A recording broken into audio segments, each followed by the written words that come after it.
हाँ ये जाता है। अब मैं आगे चलूंगा संजीव उनियाल साहब के पास, अगर उनको मेरी आवाज जा रही है। संजीव उनियाल साहब कहते हैं कि जीत के उन्माद और हार के अवसाद दोनों में आपको कुछ सीखना चाहिए, कुछ ध्यान रखना चाहिए। क्या उन बातों को आप होते हुए देख रहे हैं? रामकृपाल जी के पास यही सवाल डाइवर्ट करूंगा। संजीव उनियाल साहब को आवाज नहीं आ रही है।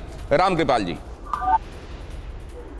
देखिए, मैं बहुत विनम्रता से अलका जी को एक बात कह रहा हूं कि कांग्रेस के पास इतनी खुफिया जानकारियां सारी हैं सारी पार्टियों के बारे में, तो आप इतना विफल क्यों होते हैं? अगर आपको इतनी सारी जानकारी है तो आपको रणनीति बनानी चाहिए। कभी आपने कश्मीर से कन्याकुमारी और कामरूप से कच्छ तक आपका संगठन फैला हुआ था, 18-19 राज्यों में आपकी सरकारें थी एक एक करके, और जो ये हो रहा है कि हार, पहली बार हार हो तो उसकी एनालिसिस करें।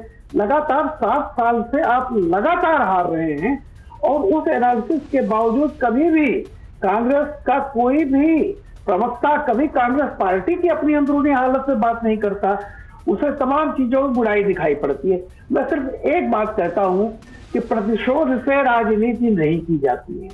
आप प्रतिशोध की भावना से निकलिए, आप एक लकीर पर बड़ी लकीर खींचने की कोशिश कीजिए।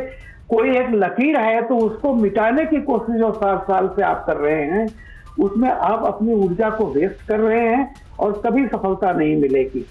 हमेशा एक बात होना चाहिए कि आपको एक ऐसा पॉलिटिकल नैरेटिव सेट कीजिए जिसकी तरफ जनता देखने लगे। मैं वही जैसा मैंने कहा था, कोई ऐसा पॉलिटिकल नैरेटिव सेट किया जाना चाहिए। और क्यों ऐसा है कि जो एक तरफ कांग्रेस एक जमाने में दिखाई देती थी, वहां कांग्रेस अब कहीं कहीं नजर आती है, खोजने पर नजर आती है। अलका जी लेकिन नेगेटिव में सिर हिला रही थी, वो आपकी कुछ बातों पर वो जाहिर है वो सहमत नहीं थी। धुआं धुआं सा ये शहर क्यों दिखता है, सुना है बाजार में धुएं का सामान बिकता है। ये दिवाली सिर्फ दिए वाली।